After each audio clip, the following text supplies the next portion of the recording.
Sa panahon ngayon, maraming matalino, perpekto, sila daw ay abogado, pero kaibigan nila kriminal, gusto ipanalo sa kaso. Benta mo na lang utak mo, hangal, wala ka naman dangal, ikaw ang tagapagtanggol ng mga kriminal, naging legal. Yo, dito sa Pinas, kaibang estilo ng batas. Ultimo mababatas, hindi na rin nila masolusyonan ang presyo ng bigas. Ultimo tagapagtupad ng batas, hindi na rin sumusunod sa kanilang ginagawang tungkuling batas. Yan ang sabihin ni Judge, nasa korte ay patas. Bakit pag mahirap kinukulong agad? Bakit pag mayaman, bakit pinapalaya nyo agad? Huwag niyong isagad sa huli ang pagsisisi at pagsingil ni God. Kaya magbago na kayo sa inyong mga pananaw. Baka kayo'y hatulan ng ating Ama na lagi lang sa ating nakatanaw. At baka balang araw, ikaw ay maaga pang pumanaw. Number 1 pa to si Mayura, magpatakbo bilang isang politika kahit walang kapira-pira. Gagamitin ng mga kaibigan niya mga impostor, magpa-sponsor pagkatapos manalo bilang isang mayor.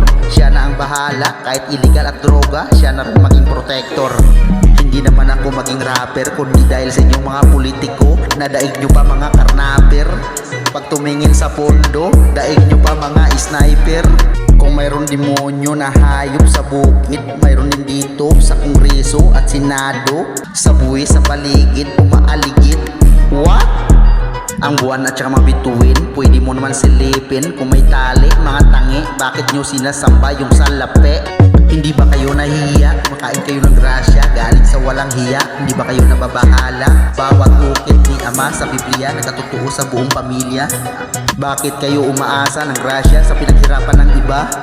Bakit kayo mga politiko pupunta lang kayo sa simbahan ng Katoliko para magpakita sa mga tao para kayo ibuboto? Pati si Jesus niloko nyo? Magbibigay ka ng donation, hindi naman yan makukulam na kailangan lang ng orasyon, kundi ang kailangan niya yung pagmamahal mo at makipagrelasyon. Bahay mo maliit noon pero ngayon naging mansyon dahil sa corruption, collection.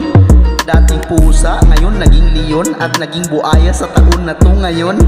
Kayo ba ay putok lang ng tatay nyo sa may bungo, kaya utak nyo hindi na matino?